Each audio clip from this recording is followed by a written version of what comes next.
KVP bye 2010 में पूछे गए इस क्वेश्चन में अपन को बताना है कि अपने पास जो 4 स्ट्रक्चर्स गिवन है उनमें से कौन इनेंशियोमेरिक पेयर बनाता है।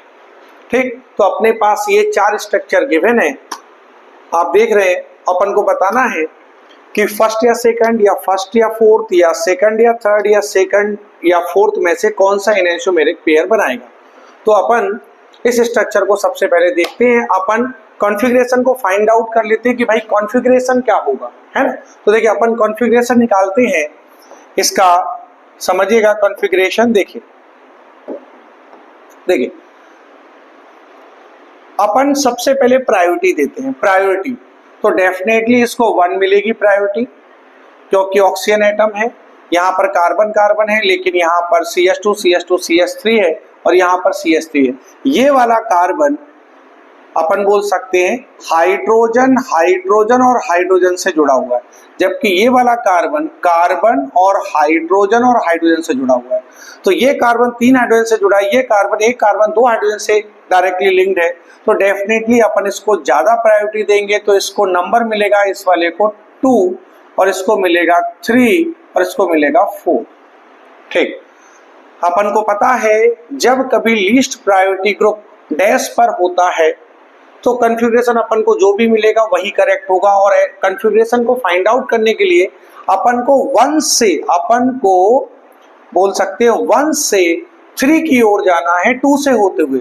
1 से देखिए ये 1 है, 1 से 3 की ओर जाना है 2 से होते हुए।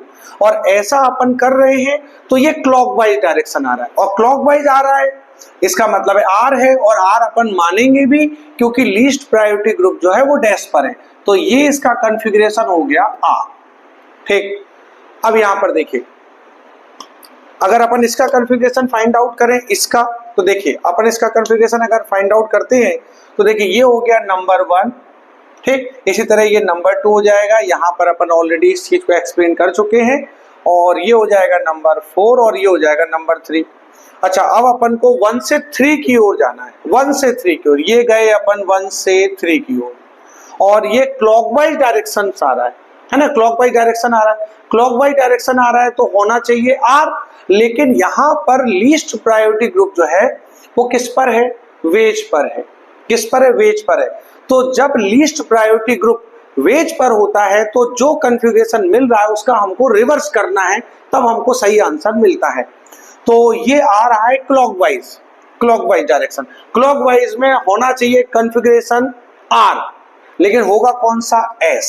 तो ये होगा S। और देखिए एक R हो गया, एक S हो गया, तो डेफिनेटली ये इनेंशियोमेरिक पेयर है। अच्छा, अपन सेकंड और फोर्थ की बात कर लेते हैं।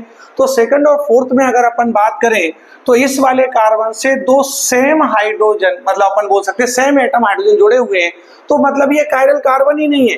तो इस पूरे मॉलिक्यूल में, इस पूरे स्ट्रक्चर में कायरल सेंटर ही नहीं है, कायरल कार्बन ही नहीं है, तो ये तो ऑप्टिकली इनएक्टिव होगा।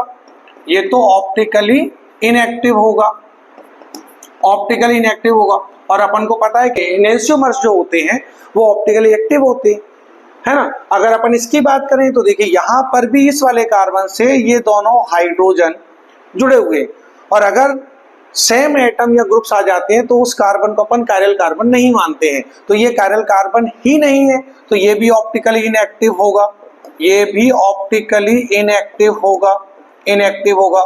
ठीक, अपन को पूछा था इनेंशियोमर्स, तो इनेंशियोमर्स तो 2 ही है, क्योंकि ये दोनों तो ऑप्टिकली इनएक्टिव हो गए, और अपन को पता है कि इनेंशियोमर्स जो होते हैं वो ऑप्टिकली एक्टिव होते हैं। तो ऑप्टिकली एक्टिव तो अपन को केवल यही मिल रहा है। तो अपन डायरेक्ट भी ऐसे आंसर निकाल सकते थे। कैसे निकाल सकते थे, अगर अपन पहली बार में ये चेक कर ले कि सेकंड और थर्ड ऑप्टिकली इनएक्टिव है, मतलब ये इनेंशियोमर्स हो ही नहीं सकते, तो अपन डायरेक्ट आंसर दे सकते थे कि फर्स्ट और 4 ही अपना डायरेक्ट आंसर होगा। कौन सा होगा, अपन बोल सकते फर्स्ट एंड फोर, है ना। तो अपन को रीजन देके समझ में आ गया होगा आपको।